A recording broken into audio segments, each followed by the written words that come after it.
नमस्कार साथियों, कैसे हो। आज हम राजस्थान करंट अफेयर्स के अंदर एक बहुत इंपॉर्टेंट टॉपिक पढ़ने जा रहे हैं। राजस्थान की आर्थिक समीक्षा। आर्थिक समीक्षा 2023-24 नई आ चुकी है। नानक क्लासेज की बाजार में भी पुस्तक उपलब्ध है। आप इसका भी अध्ययन कर सकते हैं और इसी पुस्तक को मैं पूरा का पूरा यहाँ विश्लेषण करवाऊंगा। इस पुस्तक को आप अच्छे तरीके से अध्ययन करना, मेहनत करना, क्योंकि यहाँ से चाहे second grade, first grade, RAS परी है, कॉलेज लेक्चरर है, आपका राज्य कर्मचारी चयन बोर्ड है, पटवारी, ग्राम सेवक, सीएटी, पशु परिचर, सब में क्वेश्चन आने वाले हैं। तो टोटल इसके 11 पार्ट बनेंगे और 12वां पार्ट बनेगा राजस्थान का बजट। इन 12 पार्टों को हम लगभग 20 वीडियो के अंदर पढ़ लेंगे। करें स्टार्ट। हालांकि कुछ एक विद्यार्थियों के लिए काम की चीज है, कुछ एक के लिए नहीं है। मान लो 20% एक पार्ट में होंगे, एक टॉपिक में। जैसे मैं पहला पार्ट पढ़ा रहा हूँ, बृहत आर्थिक प्रवृत्तियों का परिदृश्य। इसमें हो सकता है कई पर्सन काम के हैं, कई पर्सन काम के नहीं है। ठीक है, क्यों के काम के हैं सारे, क्यों के नहीं है, क्यों का एक आधा ही काम का होगा, लेकिन आपको पढ़ना सारा पड़ेगा, क्योंकि आर्थिक समीक्षा करंट से रिलेटिव ही बनती है। तो करें स्टार्ट आज की इस महत्वपूर्ण कड़ी की क्लास को। साथ में क्वेश्चन और आंसर। बृहद पहला टॉपिक है, बृहद आर्थिक प्रवृत्तियों का परिदृश्य। बृहद आर्थिक प्रवृत्तियों का परिदृश्य। पहला प्रश्न, यानी कई एग्जाम के अंदर तो बिल्कुल ही आसान सा प्रश्न आएगा, लेकिन आसान कब बनेगा जब हमें पता होगा।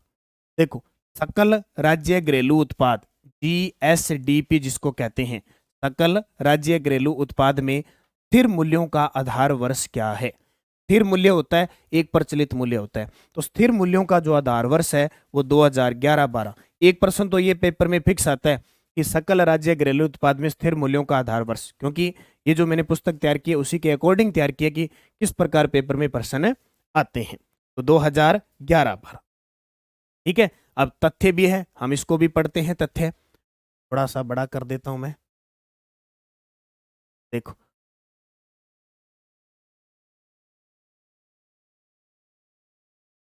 इसमें इसकी पीडीएफ डाल दूंगा तो आराम से पढ़ लेना। सकल राज्य घरेलू उत्पाद जीएसडीपी क्या होता है। जीएसडीपी राज्य की अर्थव्यवस्था के विकास को मापने के लिए प्रयुक्त किए जाने वाला महत्वपूर्ण सूचकों में से एक है। ठीक है, जीएसडीपी राज्य की अर्थव्यवस्था के विकास को मापने के लिए प्रयुक्त किया जाने वाला महत्वपूर्ण सूचकों में से एक है। राज्य अर्थव्यवस्था के अंतर्गत एक वित्त वर्ष में निवासियों द्वारा उत्पादित अंतिम वस्तु और सेवा में मौद्रिक मूल्यों को सकल राज्य घरेलू उत्पाद कहते हैं। नोट कर लेना थोड़ी सी बात, हालांकि परिभाषा वगैरह आपसे जरूरत नहीं है। एक वित्त वर्ष में, एक वित्त वर्ष होता है जैसे बजट जारी होता है 1 साल का होता है, आर्थिक समीक्षा हर साल नई आती है। निवासियों द्वारा उत्पादित, जो निवासी है राजस्थान के वो उत्पादन करते हैं, उसका अंतिम जो वस्तु होती है और सेवा में मौद्रिक मूल्यों को सकल राज्य घरेलू उत्पाद यानी जीएसडीपी कहते हैं। जीएसडीपी में दोहरी गणना से बचने के लिए अंतिम वस्तु और सेवाओं को शामिल कर लिया जाता है। जो जितनी भी सेवाएं प्राप्त होती है और जो अंतिम वस्तुएं उसको शामिल कर लिया जाता है, और वो रूप किसका होता है, जीएसडीपी का।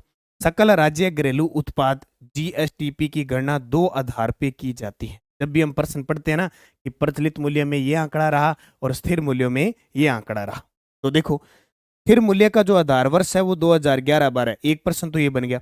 प्रचलित जो कीमत होती है ना, वो वर्तमान मूल्य को दर्शाती है। प्रचलित कीमत वर्तमान मूल्य पर आधारित होती है, तो इसका कोई आधार वर्ष नहीं है। जो वर्तमान में कहते हैं ना कि प्रचलन में, आजकल के प्रचलन में चाल है, वो प्रचलन वो वर्तमान का। तो प्रचलित मूल्य और स्थिर आधार वर्ष, इनको याद रखना है। जीएसडी। दूसरा प्रश्न देखो, क्योंकि देखो हर साल, अभी देखो मैं जब ये अब स्थिति बढ़ा रहा हूँ, अक्टूबर नवंबर आ चुका है, फिर नया बजट फिर पास होगा, फिर आ जाएगी नई, फिर आ जाएगी, इसलिए उन्हीं पर फोकस करना है जो काम की। हालांकि ऐसे नहीं कि पूरा पोथा बाजार में आ गया उसको पढ़ने लग जाओ। अब पोथा तो सरकार की गणना होती है, भी हमने 1 साल में ये किया था, लेकिन हमें तो परीक्षा के लिए पढ़ना है।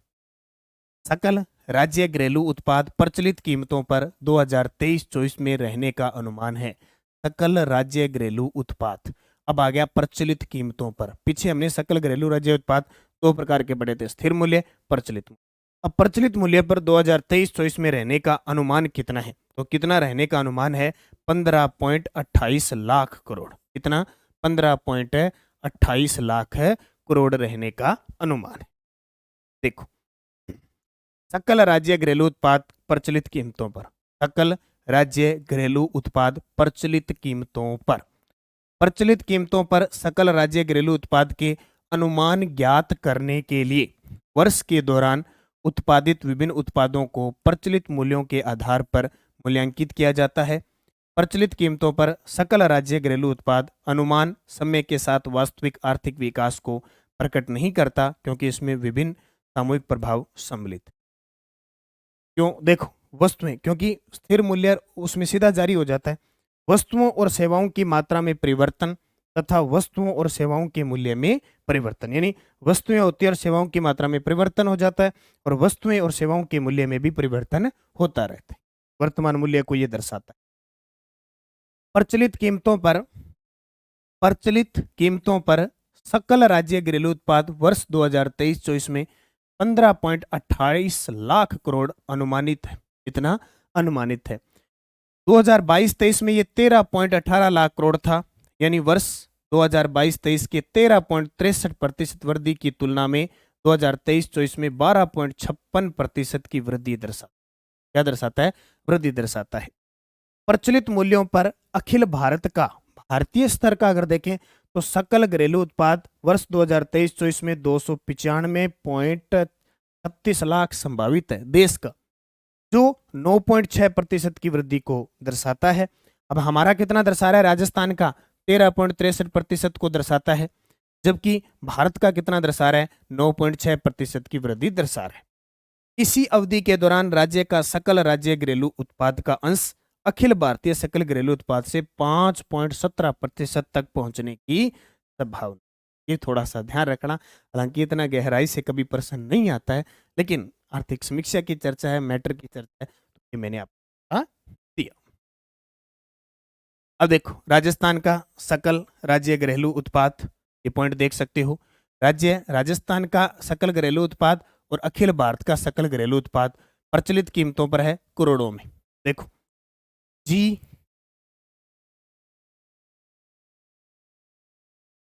GSDP राजस्थान का 2019-20, 20-21, 21-22, 22-23, 23-24, अब वो मैंने लाखों में बता दिया, यहाँ आपको जरूरत नहीं है।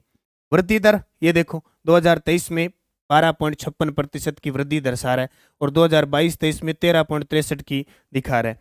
उसी प्रकार देखो, जीडीपी होती है ना, जीडीपी, वो राज्यों में तो SGDP होती है, स्टेट की होती है, और देश में हमारी जो जीडीपी होती है वो सीधा जीडीपी होता है। तो भारत की जीडीपी वृद्धि दर दर्शा रहा है कितना? 2023-24 में 9.6% और 22-23 में दर्शा रहा है 14.2%।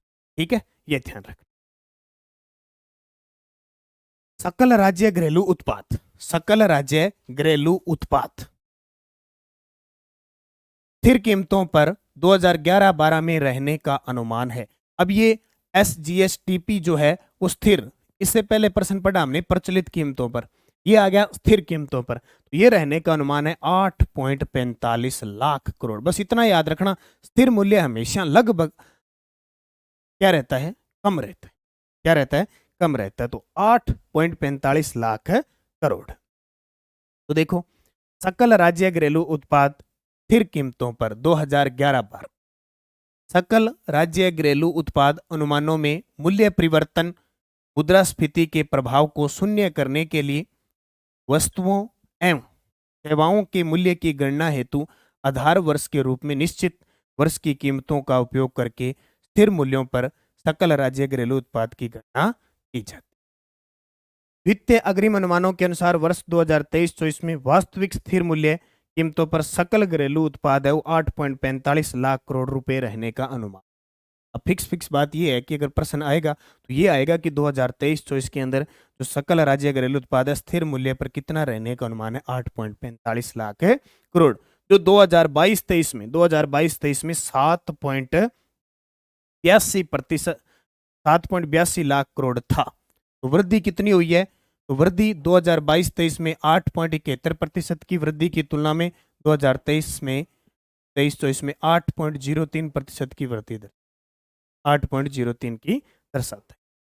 प्रावधिक अनुमानों के अनुसार भारत का सकल घरेलू उत्पाद वर्ष 2023-24 में वास्तविक और स्थिर 2011-12 कीमतों पर 173.82 लाख करोड़ होने का अनुमान है, जो 8.2% की वृद्धि दर्शाता है। ये इंडिया का है। इसी वर्ष में राजस्थान का सकल राज्य घरेलू उत्पाद का अंश अखिल भारतीय सकल घरेलू उत्पाद से 4.86% की वृद्धि तक पहुंचने की संभावना है। अब इसने दोनों की तुलना कर दी अगर प्रश्न आता है तो, राजस्थान के संदर्भ में और इंडिया के संदर्भ। ये देख लो, राजस्थान का सकल घरेलू उत्पाद और भारत का सकल घरेलू उत्पाद स्थिर कीमत 2011-12 करोड़ में।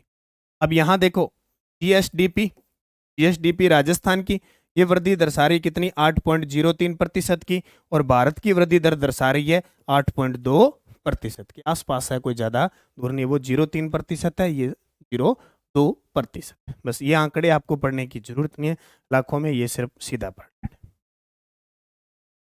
फिर देखिए शुद्ध राज्य घरेलू उत्पाद, शुद्ध राज्य घरेलू उत्पाद वर्ष 2023-24 के अनुसार स्थिर कीमत पर 8.10% की वृद्धि है, जबकि प्रचलित कीमतों पर यह वृद्धि।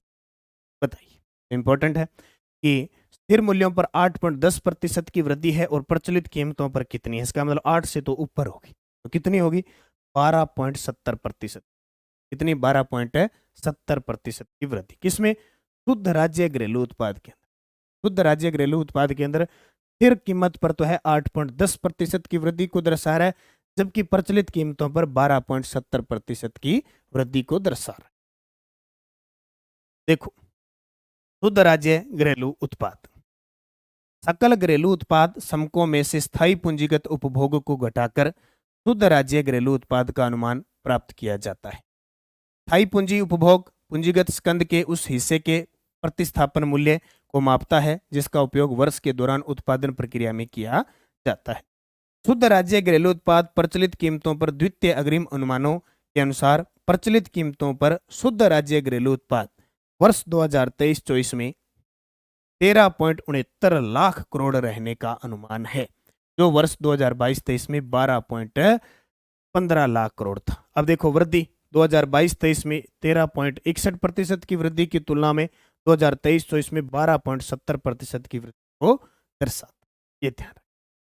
अब बात आती है शुद्ध राज्य घरेलू उत्पाद स्थिर कीमतों पर वर्ष 2023-24 के द्वितीय अग्रिम अनुमानों के अनुसार शुद्ध राज्य घरेलू उत्पाद स्थिर 2011-12 की कीमतों पर 2023-24 में 7.41 लाख करोड़ रहने का अनुमान है, जो वर्ष 2022-23 में 6.85 लाख करोड़ था। यह वर्ष 2022-23 में 7.99% की तुलना में 2023-24 में 8.10% की वृद्धि को दर्शाता। अब क्योंकि ये समझ में आएगी नहीं कहानी, क्योंकि ये सिर्फ दे रखे हैं, इतने आंकड़े आपको याद नहीं करने, क्योंकि मेन मुख्य जो क्वेश्चन के अंदर जो चीज़ लिखी हुई ना, वहां से अगर प्रश्न आएगा तो सिर्फ इतना आ सकता। बाकी इसकी व्याख्या है, सरकार ने पूरा दर्शाया है, अभी ये चीज़ ये है, ये चीज़। अब ये प्रश्न काम का है, ये प्रश्न फिक्स आता है। हालांकि अभी तो इसमें आपके स्टेनोग्राफर का पेपर हुआ था, उसने 2023-24 का न देकर 2022-23 का प्रश्न पूछ लिया कि कृषि क्षेत्र के अंदर, उसने पूछ लिया कि प्रचलित मूल्यों पर कृषि क्षेत्र के अंदर योगदान कितना, वो 22-23 का पूछ लिया, और वो भी मेरा इस पुस्तक में करवाया हुआ है और यहाँ मैं आपको करवा रहा हूँ।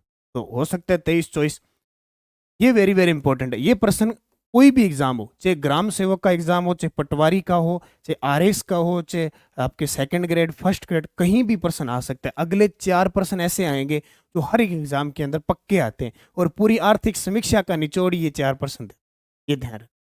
राजस्थान आर्थिक समीक्षा 2023-24 के अनुसार स्थिर मूल्य में क्षेत्रवार योगदान रहा। जब भी स्थिर मूल्य की बात आए आपको 2011-12 याद रखना है। इसमें सेवा क्षेत्र में योगदान है 43.95%, कृषि क्षेत्र का है 26.21%, उद्योग का है 29.84%, उपयुक्त सभी सत्य है। अब यहां से प्रश्न क्या पूछा जाता है, या तो ये पूछेगा कि स्थिर मूल्यों में क्षेत्रवार योगदान सबसे ज्यादा किसका है, सेवा क्षेत्र का, 2 नंबर पे किसका है, उद्योग का, 3 नंबर पे किसका है, कृषि का। या तो वो प्रश्न एक ये पूछेगा, या प्रश्न पूछेगा कि सेवा का कितना है, कृषि का कितना है, उद्योग का कितना है, देख के आपको ये ऑप्शन दे देगा। पिछले ग्राम सेवक में प्रश्न आया था, सेवा का पूछ लिया, उद्योग का पूछ लिया, कृषि, और बैक टू बैक 2-3 पेपर हुए, सारों में बदल बदल के पूछ लिया। जितनी भी आप तैयारी कर रहे हो मेन पॉइंट पे बात करो, और जहां जहां इंपॉर्टेंट होगा भी यहाँ से प्रश्न उठता है वो मैं आपको बताता रहूँ। तो सेवा 43.95, कृषि 26.21, उद्योग 29.84 है किस पे, स्थिर मूल्य पे है। अब हम क्या सोचेंगे कि बहुत आसान कर लें, क्योंकि प्रचलित मूल्य का आंकड़ा भी मिलता जुलता है। ये तो आ गया स्थिर मूल्य का। अब देखो पूरी डिटेल दोबारा। आर्थिक समीक्षा के अनुसार स्थिर मूल्य क्षेत्रवार योगदान, सेवा 43.95%, कृषि 26.21% और उद्योग का 29.84%। ठीक है, अब ये तो हो गया 23-24 का। अगर वो पूछ ले 2022-23 का, क्योंकि ये प्रश्न स्टेनोग्राफर में पूछ लिया उसने, स्टेनोग्राफर एग्जाम 2024, उसके क्या लगता है, उसने तो पूछ लिया और ये प्रश्न पूछ लिया। सेवा 43.74, यहाँ 23-24 में 43.95 है। कृषि 28.50, यहाँ 26.21 है। उद्योग 27.76, यहाँ उद्योग 29.84। अब ये बदल गया, 22-23 वाला बदला था। 22 में सेवा 1 नंबर पे था, कृषि 2 नंबर पे था, उद्योग 3 नंबर पे था। और यहाँ क्या हुआ, सेवा 1 नंबर पे, उद्योग 2 पे चला गया और ये 3 पे चला गया। इसलिए परिवर्तन हुआ है तो पेपर में क्वेश्चन पूछा जा सकता है। तो ये वेरी वेरी इंपॉर्टेंट लगा लेना। ये तो हो गया स्थिर मूल्य का, याद रखना। अब आएगा प्रचलित मूल्य पर, यानी वर्तमान मूल्य में क्षेत्रवार योगदान क्या रहा। सेवा 45.07, कृषि 26.72%, उद्योग 28.21%। अब पास पास में आ गए, ये बड़ी समस्या होगी, ये बड़ी समस्या हो गई। अब क्या करें भी, अब क्या करें। इतने में पहले तो याद कर लेते, अब इनको भी याद करना पड़ेगा। इसलिए वो प्रचलित भी पूछ सकता है, वो आपको स्थिर भी पूछ। इसमें भी देखो क्या हाल है, इसमें भी देखो 1 नंबर पे सेवा, 2 नंबर पे उद्योग और 3 नंबर पे कृषि, सारे सही है। देखो इसकी बात हो रही है, आर्थिक समीक्षा 2023 हुई प्रचलित मूल्य में क्षेत्रवार योगदान की। सेवा 45.07, कृषि 26.72, उद्योग 28.21। अब 2022-23 का अगर पूछ ले तो, वैसे आगे के एग्जाम में पूछने के चांस नहीं है, लेकिन फिर भी ध्यान रखना। सेवा 43.74, कृषि 28.95, उद्योग 27.31। यहाँ तो 1 नंबर 2 नंबर 3 नंबर था, अब यहाँ चेंज हो गया, 1 नंबर 2 नंबर 3 नंबर हो गया। थोड़ा सा डिफरेंस है इसके अंदर, याद रखना। आपको बस ऊपर वाला ज्यादा याद रखना, 2023-24, क्योंकि आने वाले एग्जामों में 2023-24 का पूछेंगे। ये देखो क्षेत्रवार डायग्राम भी बना हुआ है। राजस्थान आर्थिक समीक्षा 2023-24 के अनुसार स्थिर मूल्य और प्रचलित मूल्य में प्रति व्यक्ति आय कितनी। Very very important. मैंने आपको कहा था ना, 3% तो ये पक्के हैं, मतलब पेपर में आने ही आने, निश्चित है, कोई रोक नहीं सकता, कोई रोक नहीं सकता। तो अगर स्थिर मूल्य 2011-12 की बात करें तो हमारी प्रति व्यक्ति आय है 90,831, 90,831। जबकि प्रचलित मूल्य हमारे देखें तो 1,67,964, 1,67,964। इन दोनों को याद रखना। तो देखो पीसीआई पर कैपिटा इनकम, प्रति व्यक्ति आय की गणना शुद्ध राज्य घरेलू उत्पाद को राज्य के मध्य वर्षीय कुल जनसंख्या से विभाजित करके प्राप्त की जाती है। प्रति व्यक्ति आय लोगों के जीवन स्तर और कल्याण का सूचक है, कि हमारे राज्य के अंदर लोगों का जीवन स्तर कैसा है, कितने खुश रह रहे हैं, कितनी साक्षरता है, कितना स्वास्थ्य, इन चीजों पर प्रति व्यक्ति आय होती है। आर्थिक समीक्षा 2023-24 के अनुसार प्रति व्यक्ति आय स्थिर कीमतों पर 2011-12 90,831, प्रचलित कीमतों पर 1,67,964। ये वेरी वेरी इंपॉर्टेंट प्रश्न है, नोट कर लेना।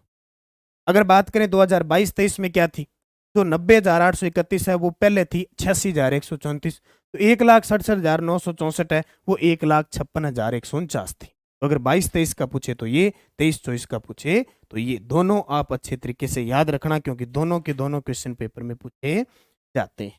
ठीक है, तो ये आपको इतने क्वेश्चन मैंने करवा दिए। पहला पार्ट यहाँ से शुरुआत कर दिया, इसका दूसरा पार्ट और लेके आएंगे और इसकी क्लास अपने बाद में लेंगे। धन्यवाद।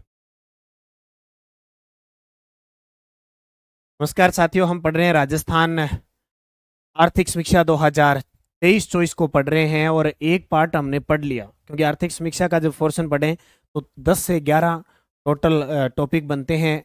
उसमें से एक पहला टॉपिक पढ़ रहे हैं हम, कौन सा, तो आर्थिक वृहद परिदृश्य है, उसकी चर्चा कर रहे हैं। एक पार्ट में हमने पढ़ लिए कुछ क्वेश्चन, अब दूसरे पार्ट की तरफ चलते हैं और दूसरे पार्ट में कौन कौन से क्वेश्चन है उनकी चर्चा करेंगे। एग्जाम की दृष्टि से कौन से क्वेश्चन बनते हैं उनकी चर्चा कर रहे हैं। 2022-23 में सकल स्थायी पूंजी निर्माण सकल राज्य घरेलू उत्पाद का कितने प्रतिशत है। 2022-23 में सकल जो स्थायी पूंजी निर्माण है वो सकल राज्य घरेलू उत्पाद का कितना प्रतिशत है, 29.43%। कितना, 29.43%। देखो क्या है सकल स्थायी पूंजी निर्माण। सकल स्थायी पूंजी निर्माण सरकारी व निजी क्षेत्र में स्थायी परिसंपत्ति पर किए जाने वाले शुद्ध पूंजी व्यय का एक आंकलन। ठीक है, सकल स्थायी पूंजी निर्माण क्या है? सरकारी व निजी क्षेत्र में जो स्थायी परिसंपत्ति होती है उस पर किए जाने वाले शुद्ध पूंजी व्यय जो होता है उसका आंकलन होता है। स्थायी परिसंपत्तियों से तात्पर्य 1 वर्ष से अधिक अवधि के लिए, कितने? 1 वर्ष से अधिक अवधि के लिए सर्जित परिसंपत्तियों में से निस्तारित परिसंपत्तियों को घटाकर जो प्राप्त किया जा सके वो होता है स्थायी परिसंपत्ति। स्थायी परिसंपत्ति सर्जित परिसंपत्ति माइनस निस्तारित परिसंपत्ति, सीधी सी बात है, स्थायी वही रहेगी। सर्जित कितनी की है और निस्तारित की गई है, जो बचेगा वो स्थायी परिसंपत्ति। प्रचलित कीमतों पर सकल स्थायी पूंजी निर्माण। प्रचलित कीमतों पर, प्रचलित कीमत यानी वर्तमान, स्थायी कीमत यानी 2011 पर। तो प्रचलित कीमतों पर सकल स्थायी पूंजी निर्माण। अब देख लो थोड़ी सी डिटेल। वर्ष 2022-23 में सकल स्थायी पूंजी निर्माण 4 लाख करोड़ अनुमानित है, जो कि सकल राज्य घरेलू उत्पाद जीएसडीपी का 29.43% है। ये क्वेश्चन पेपर में आ सकता है। विगत वर्ष की तुलना में सकल स्थायी पूंजी निर्माण में 12.78% की वृद्धि दर्ज की गई है। सकल स्थायी पूंजी निर्माण में निजी क्षेत्र की भागीदारी सार्वजनिक क्षेत्र से अधिक है। ये ध्यान रखना भी, सकल स्थायी पूंजी निर्माण में निजी क्षेत्र की जो भागीदारी है वो सार्वजनिक क्षेत्र से क्या है? अधिक है। तो यहां से एक पॉइंट ये बन गया इंपॉर्टेंट, 29.43%। राजस्थान मूल्य सूचकांक में कृषि श्रमिकों के लिए CPI-AL का आधार वर्ष क्या है? मतलब इस टॉपिक से, इस मैटर से एक प्रश्न आता है, वो किसी भी प्रकार से आ सकता है, वो सारी मैं आपको डिटेल बताऊंगा कि किस प्रकार। तो राजस्थान मूल्य सूचकांक में कृषि श्रमिकों के लिए CPI-AL का आधार वर्ष है 1986-87। क्या है? 1986-87 है। अब क्या है पूरी डिटेल देखो। यहां से चाहे RS प्री का एग्जाम हो या सेकंड ग्रेड का एग्जाम हो, असिस्टेंट प्रोफेसर का एग्जाम हो, वहां से जहां ज्यादा इकोनॉमिकली पार्ट आता है ना, वहां ये प्रश्न आता है। राज्य में देखिए सारी डिटेल। राज्य में थोक मूल्य सूचकांक WPI यानी थोक मूल्य सूचकांक का जो आधार वर्ष है वो 1999-2000 है। एक तो ये प्रश्न सामान्य से एग्जाम के अंदर ही आ जाता है कि थोक मूल्य सूचकांक का आधार वर्ष क्या है? 1999-2000। अब ये जो मैं सूचकांक दे रहा हूं यहां से मिलान करने वाले प्रश्न हमेशा आते हैं। उपभोक्ता मूल्य सूचकांक CPI आधार वर्ष है 2012। औद्योगिक श्रमिकों के लिए CPI-IW है 2016 आधार वर्ष। कृषि श्रमिकों के लिए CPI-AL है 1986-87। ग्रामीण श्रमिकों के लिए CPI-RL है 1986-87 और ग्रामीण शहरी संयुक्त हेतु 2012 है। ये इतना मैटर आपको याद रखना है क्योंकि पेपर में आ गया सामने, एकदम हमें याद है तो याद है, रह गया तो रह गया। उपभोक्ता मूल्य सूचकांक CPI 2012, औद्योगिक श्रमिक CPI-IW 2016, कृषि श्रमिकों के लिए 1986-87 जो मैंने क्वेश्चन में डाला था, ग्रामीण श्रमिकों के लिए 1986-87 और ग्रामीण शहरी संयुक्त हेतु 2012। कोई भी प्रश्न पूछा जा सकता है। वैसे बाजार में अपनी ये पुस्तक उपलब्ध है, ठीक है, इसमें सब कुछ डाटा दिया हुआ है, लेकिन आपको ये चीजें सारी पढ़ा रहा हूं मैं ताकि पढ़ा हुआ चीज बहुत समझ में आ जाता है। उसके बाद प्रश्न क्या बना? राजस्थान आर्थिक समीक्षा 2023-24 के अनुसार थोक मूल्य सूचकांक WPI है। ये प्रश्न भी पेपर में पूछा जाता है। तो थोक मूल्य सूचकांक है 387.90। कितना? 387.90 है। किसके अनुसार? 2023-24 के अनुसार। देखें डिटेल, प्रश्न सीधा पूछा जा सकता है। राजस्थान का थोक मूल्य सूचकांक WPI क्या होता है? यह सूचकांक व्यापक रूप से मूल्यों में उतार चढ़ाव को व्यक्त करता है। यह सूचकांक व्यापक रूप से मूल्यों का जो उतार चढ़ाव होता है उसको व्यक्त करता है। उद्देश्य थोक स्तर पर मुद्रास्फीति का मापन करना। नाम से ही पता है, थोक कहते हैं ना, थोक की दुकान। थोक स्तर पर मुद्रास्फीति का मापन करना है। यह सूचकांक मासिक आधार पर जारी किया जाता है। वेरी वेरी इंपॉर्टेंट प्रश्न है। बहुत बार एग्जामिनर ने यह प्रश्न पूछा है कि थोक मूल्य सूचकांक है वो मासिक, त्रैमासिक, 6 माही या 1 वर्ष में एक बार जारी किया जाता है। तो ध्यान रखना, मासिक, प्रति माह जारी होता है। इसमें 154 वस्तुओं को सम्मिलित किया गया है। इसमें से 154 में से 75 प्राथमिक वस्तु समूह में, 69 विनिर्मात उत्पादन समूह में और 10 ईंधन शक्ति प्रकाशन में सम्मिलित है। नोट कर लेना, इसमें वस्तुएं कितनी शामिल है, 154 वस्तुएं शामिल, 75 प्राथमिक वस्तु समूह में, 69 विनिर्मित उत्पादन समूह में और 10 ईंधन शक्ति प्रकाशन में सम्मिलित है।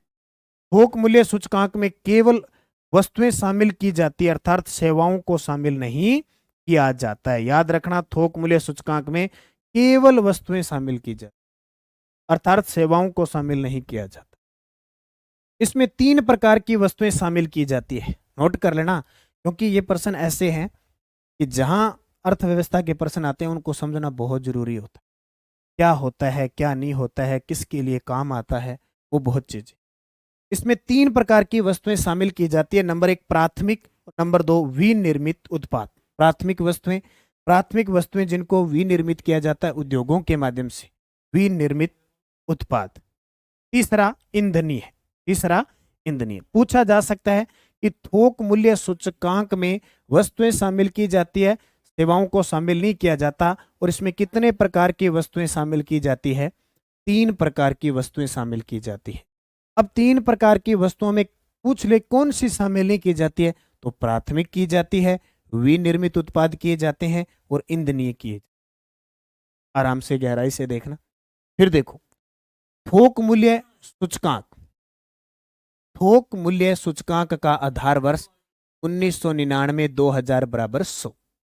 23-24 में 387.90 रहा, जो 0.54% की वृद्धि दर्शाता है।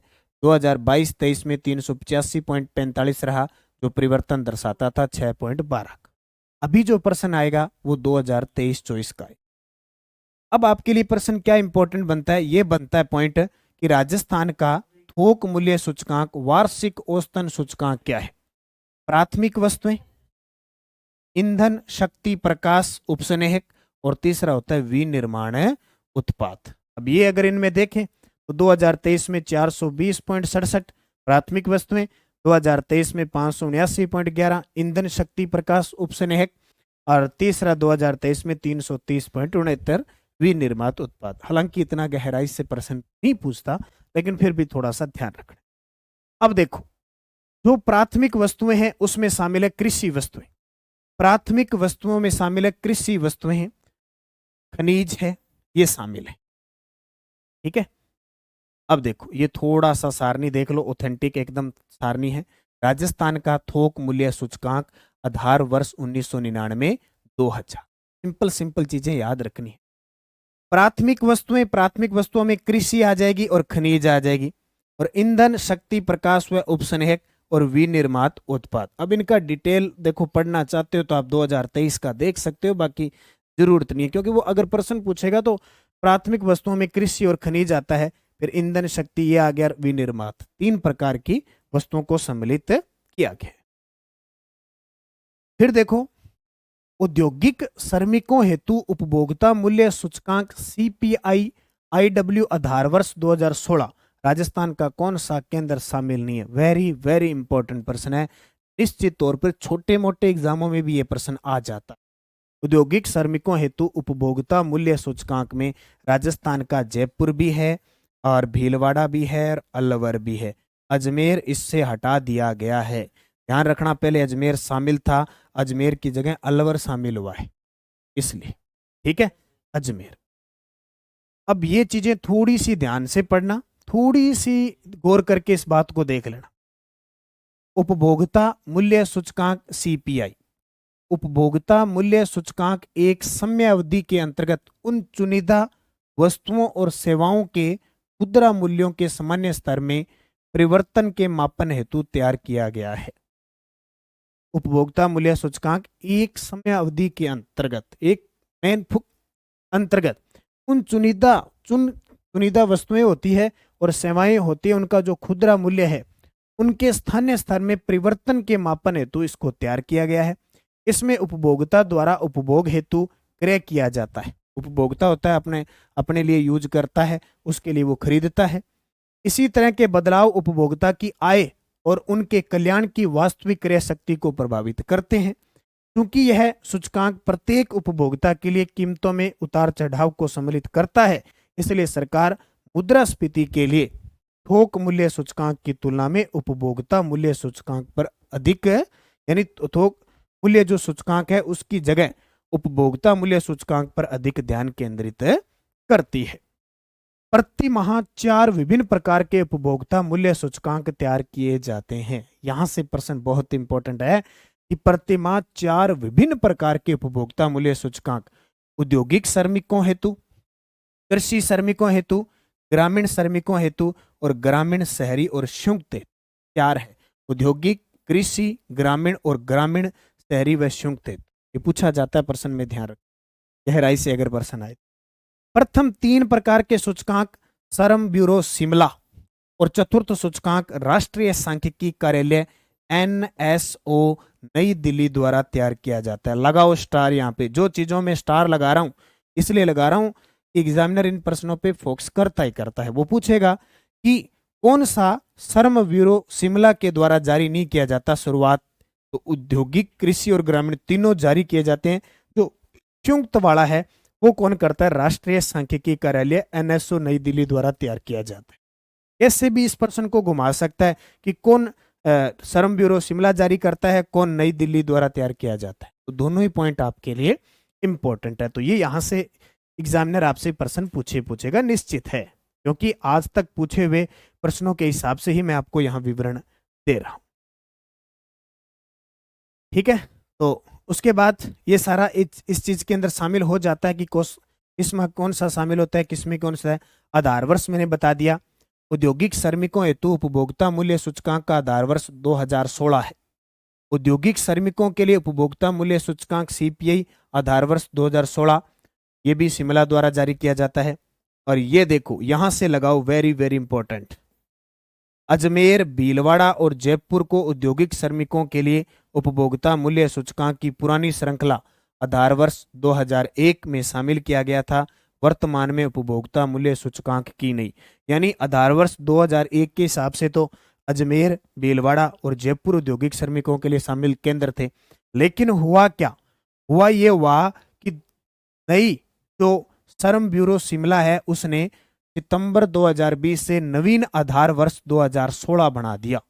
अगर पेपर में 2001 के हिसाब से पूछे तो जयपुर, अजमेर को शामिल करना है।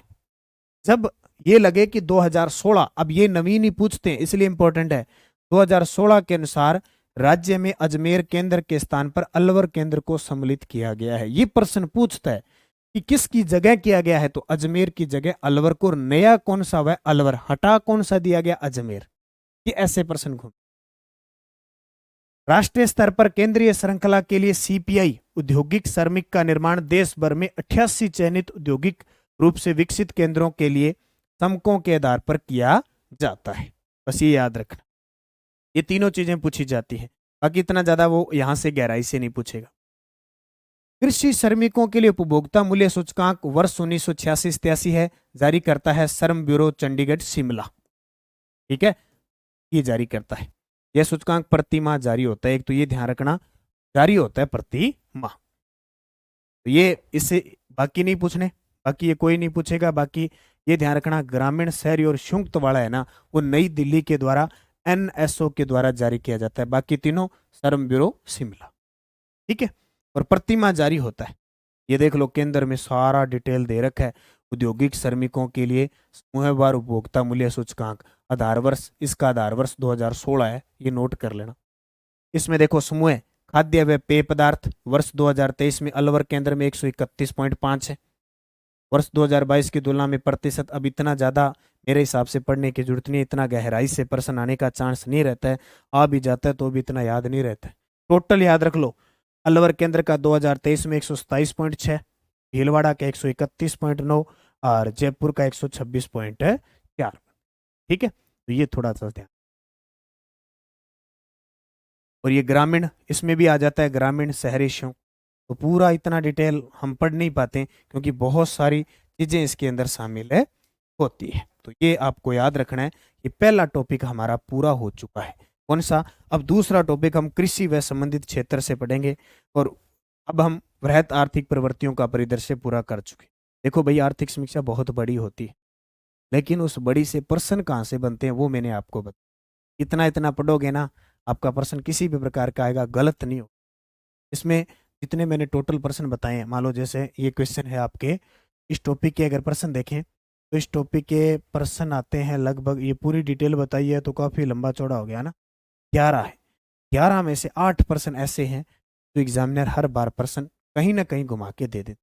और थ्योरी टाइप आपको चीज़ें भी समझ में आ गई कि किसके लिए क्या, किसका आधार। तो धीरे धीरे सने सने आराम से हम आर्थिक समीक्षा को पूरा करेंगे ताकि प्रश्न आए तो आपका गलत है